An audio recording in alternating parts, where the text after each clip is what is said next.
morning.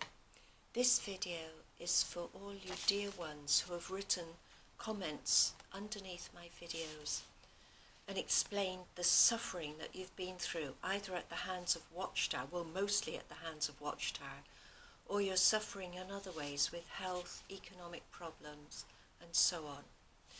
So, a little bit of comfort from the scriptures. First of all, 1 Peter chapter 4 and verse 12, where it says, "My dear friends, do not be surprised at the ordeal by fire in which you find yourselves involved, as if something strange was happening to you." And then it goes on to say, to rejoice insofar as you are sharing in the sufferings of Christ. Well, now, obviously, the suffering is not going to bring any rejoicing.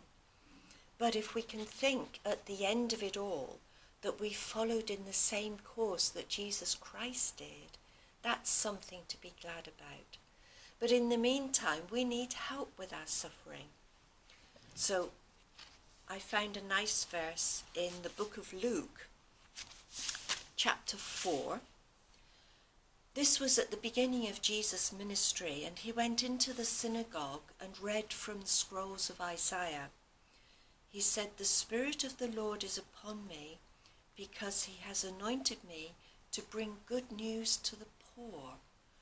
Now that's not just people poor money-wise, but poor in health, that you've suffered a lot, so you might be poor in emotional strength.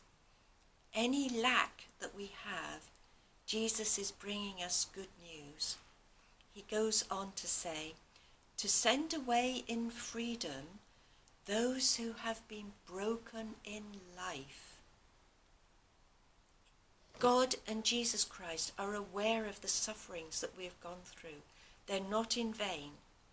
All suffering is designed by the devil to throw us away from God, to tear us away from the help that we can have. So if we can endure our sufferings and yet stay close to God, then we have won. As it says in the book of James, and I'm now in James chapter 4,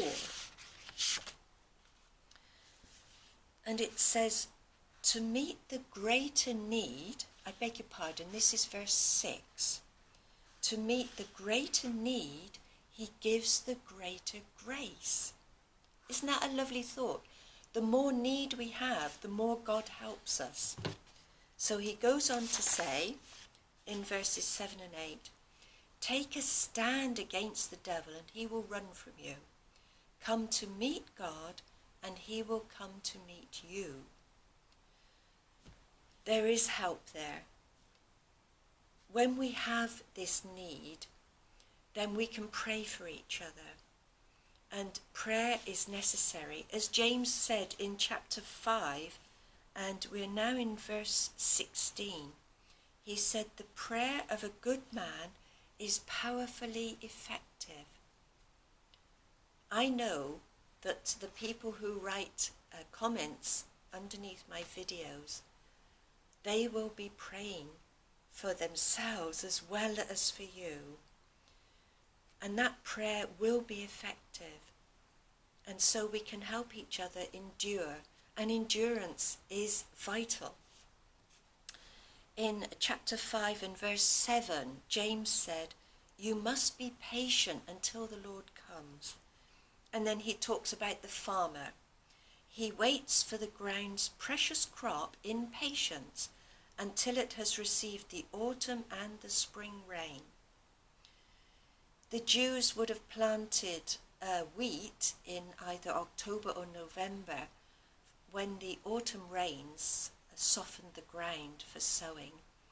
Then the spring rains would come to help it grow, but they would have to wait till May or June to harvest the crop. So it might have seemed a long time, but eventually the harvest did come. So with us, the end will come. The end of our sufferings will come. It might seem a long time, but with God's help, he will help us to find a way of life that we can endure until the end comes, when the end of suffering will come. So in the meantime, we can pray for each other, knowing that it is powerfully effective. But thank you so much for watching this morning, and God bless you all.